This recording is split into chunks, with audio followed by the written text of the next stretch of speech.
Hyperlapses are an amazing filmmaking tool that can be used to create dynamic and engaging content. A hyperlapse is basically just a moving time-lapse. In this video, we'll explain how to shoot a hyperlapse, where to shoot a hyperlapse, what lenses to use, what settings to use, and how to put it all together. Before we talk about how to make a hyperlapse, I want to talk about why you should make a hyperlapse. Hyperlapses serve as structural elements in your piece. We love using them to connect different moments or even different spaces in a video. They can show the passage of time or our characters moving between one space to another, and they're an excellent way of highlighting a landmark, not just showing a point of interest, but showing the life moving around that. Hyperlapses, as opposed to time-lapses, are also a great way of keeping the tempo up. They're a great fast-moving content piece that fits right into a fast-paced, quick cut of an edit, whereas time-lapses sometimes bring that tempo just down a little too much for my taste. First off, there are multiple ways to actually shoot a hyperlapse. You can do it handheld with just a camera, you can use a monopod, and finally you can use a gimbal, which is what we'll be focusing on in this video. When shooting a hyperlapse, location is vital. The first thing to look out for is to choose somewhere with a lot of space. You're going to be moving around a lot and need a decent distance to cover. Next, you want to choose somewhere with a lot of movement in the frame. This can be with people, cars, or just natural elements like waves and clouds.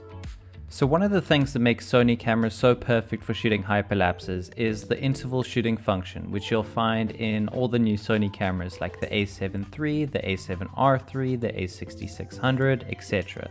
So first thing you want to do is go into your settings and turn that on. Next, I like to set the shooting start time to 3 seconds just to give enough time to prepare. And the shooting interval I like to keep on 1 second to get the maximum amount of shots you can get out of your hyperlapse.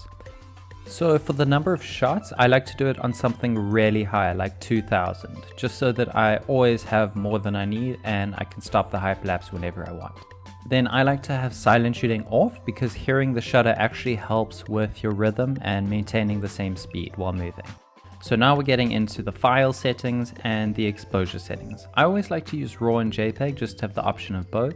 RAW is obviously better quality, but it's nice to have the JPEGs if you don't have a lot of time for post-production. Then basically you want to do everything in manual. So you want to set your ISO manually, and you also want to set your white balance manually so you don't get shifts during the shoot. Then the most important setting is your shutter speed. You want to get 0.5 seconds for walking speed, and then about 1/5 of a second for if you're in a vehicle. And this will give you that really nice motion blur. Basically, once you've got that shutter speed, you're just going to want to stop down your aperture and rotate your variable ND filter until you get the correct exposure. So we've got our camera set up on the gimbal, ready to go, and we've set up our settings. Now, when it comes to choosing a lens for hyperlapses, I like to go for the widest lens possible. So right now we're using the 16-35 G Master lens with the Sony a7 III. You could also use the 16-35 f4 on full frame. And then for APS-C, the best Sony lens to use would be the 10-18 because you can also put a front filter on there. So what we're going to do now is what I like to call the lazy man's hyperlapse, which means you actually don't need to do any walking yourself.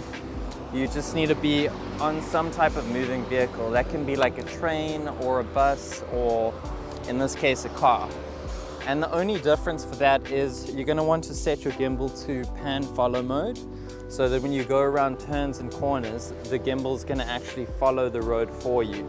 Whereas if you have it on lock mode, it's not going to look great.